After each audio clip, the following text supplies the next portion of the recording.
This is an intro. Who needs an intro? I don't need an intro. This is just a vape show. It's just a vape show. Vape show. This is an intro. Who needs an intro? I don't need an intro. This is just a vape show. It's just a vape show. Vape show.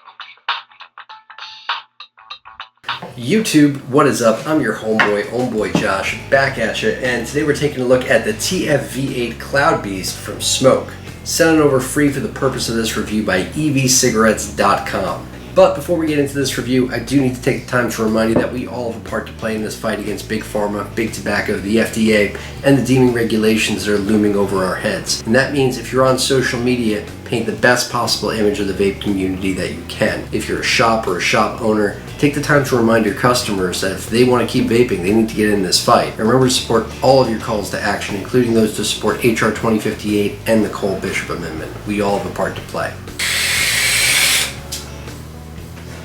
So the CloudBeast, yeah, the name pretty much fits. It's a cloud beast. Packaging is pretty sweet. You got this kind of erupting volcano behind the device. It's kind of cool. It says CloudBeast, TFV8, the device. It says SMOK at the top, of course. You got some QR codes around the back, scratch and sniff over there. You got some contents list, some information about the device on the back. And when you open it on up, it says SMOK right there. And a nice little box opens up like so.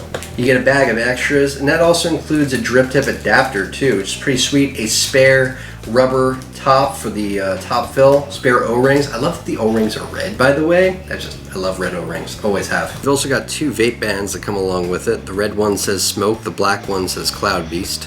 Spare tank is pretty sweet too. It's about 1 millimeter thick, and it's pretty solid. I've dropped the tank a couple times. I haven't had any issues with any cracking, any sort of leaking.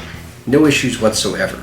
You also throw in a bit of cotton, enough for about maybe 1.5 builds or so, and you get an Allen key for the rebuildable head. 69 millimeters tall and 24.5 millimeters wide at the base. The glass itself is 25.5 millimeters wide, so it has kind of like an odd shape to it. Narrower down here at the base than it is over here. And also, being a 24.5 millimeter, it's going to have some overhang on your 22 millimeter devices. So that's kind of the norm these days. All of a sudden the industry went 24 millimeters, 24.5 millimeters. We started messing around with these odd sizes and we haven't looked back since.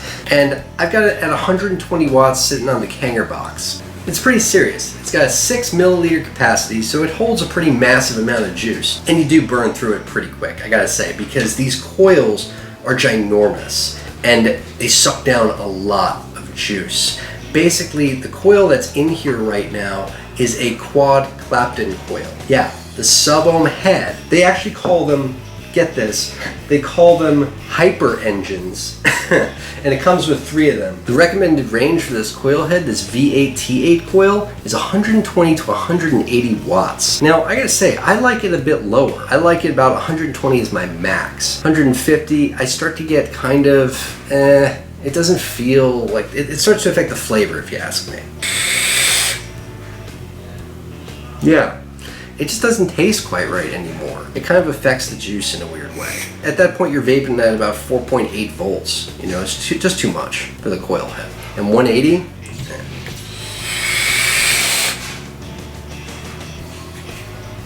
it doesn't taste like the juice anymore. I like it in the lower end of the spectrum. 120 is kind of the max. I usually vape it somewhere between 120, 130, something like that. That's about as high as I go. And it's a yummy vape that way. I've really been enjoying it. I've been using it for about 3 weeks now. And this coil has held up beautifully. I haven't had a single issue with this coil head. It's just performed wonderfully. It's got a nice top fill function. I really dig this thing. A little bit quirky to open up just because sometimes I come at it the wrong way.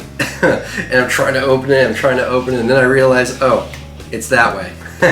I looked at it originally with the top fill, and the opening looked just extremely narrow, and I thought that how am I ever going to get anything to fit in there? And then I realized it's really rubbery, and it's actually really easy to fit pretty much anything in here. I'm using sort of a bottle with a needle tip right now. Regular dropper bottles, they fit in there just no problem. It just swallows them right on up. It's nice and easy to refill on the go. Just flip that open, click it back into place, and you're all set. The drip tip is pretty massive, but it is tapered, so it does close down a little bit down at the end.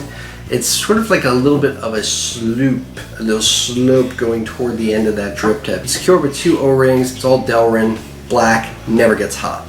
The airflow moves very freely. It's perfect tolerances here. If you leave it alone, it does not move on its own or anything like that. It's got 2 ginormous airflow holes on each side, and on one side it says SMOK there. It's got some pretty sweet knurling down here around the airflow control too, and you can turn it all the way around so it's completely closed off, then open it back up in a single motion in a round robins. With this device, I've found the more airflow, the better. I pretty much leave it all the way open all the time.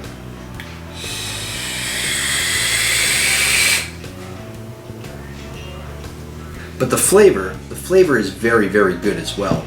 And what do you expect from the coils that comes with it? And it also comes with a fully rebuildable head too. And the rebuildable head has a pretty massive deck to it. The rebuildable coil head is pretty beefy, especially for an RBA head, and a good area for wicking, as well as plenty of airflow. Nice smooth threads in the rebuildable head too. Opens up, closes down real nice. Good little grippy area here too. Comes with a pair of pre-installed fused clapton coils. All you need to do is wick them and you're good to go. It's got kind of a velocity style deck to it, so it's pretty open to pretty much anything you want to put in here for the most part. Probably cover this in another video.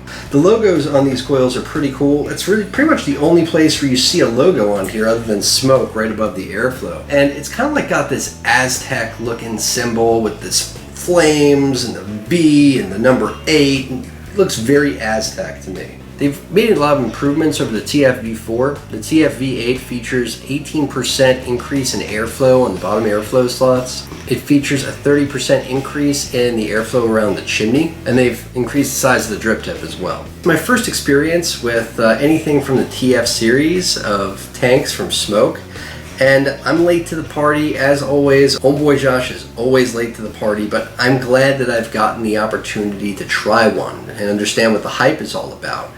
Not bad at all. Anyway, till next time, I'm your homeboy Josh. Vape on, Vapers.